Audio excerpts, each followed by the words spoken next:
right, guys. So this week we're going to talk about another one from Jay, which is he who stops moving first loses. The idea in the martial arts world was when you're fighting, if you stop at any point, if you just completely stop and you freeze, you're giving the other guy an opportunity. And that's going to be at your demise. Now, beyond the martial arts world and fighting, this is true in every aspect of your life. Life is going to move on whether you believe it's moving or not moving. Whether you think you're moving, you're still moving. It's the nature of life. Life is always moving, constantly in motion. So when you stop, if you decide to stop, that's when you're going to lose in life. Whether or not you even think you're making progress, you're still making progress. You're always able to move beyond it a little bit. You know, there's a concept called micro movements, and we can talk about that at some point as well.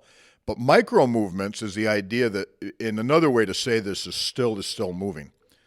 And what that means to say is even if you look at, say, ice, or you see something, you say, well, nothing's moving there. The molecules are moving within the ice. One time I was at Niagara Falls with a friend of mine, and we went there in the winter, and it was frozen. He goes, wow, look at this. Frozen. I said, yeah, but underneath it, it's still moving. There's always motion. If you think in your life you're ever at a place where you're stuck and nothing is happening, you're still moving. There's still things happening, even if you don't see it. So it's when you mentally shut down. It's when you mentally say, that's it, I'm done.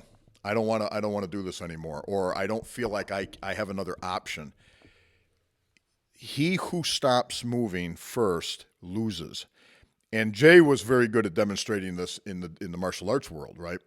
It was always a next movement, setting you up for the next movement. It was always never feeling you're stuck. Even if you feel stuck, there's always something you can do.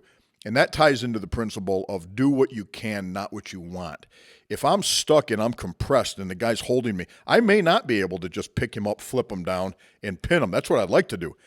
But maybe I can just create a little space for myself, just get a little bit of a wedge in to relieve pressure enough. Now that allowed me maybe to move my hip a little bit.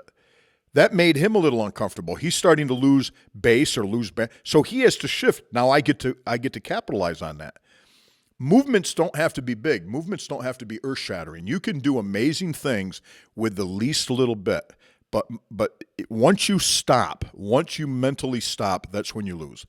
So regardless of what you're going through, there's always something that you can do. It may not be exactly what you want to do, but there will always be something that you can do. You can move beyond it. He who stops moving first loses. So don't stop moving in life. There's always a next play to be made, and it doesn't have to be a big thing. The slightest thing can be profound. That's the principle for this week, guys.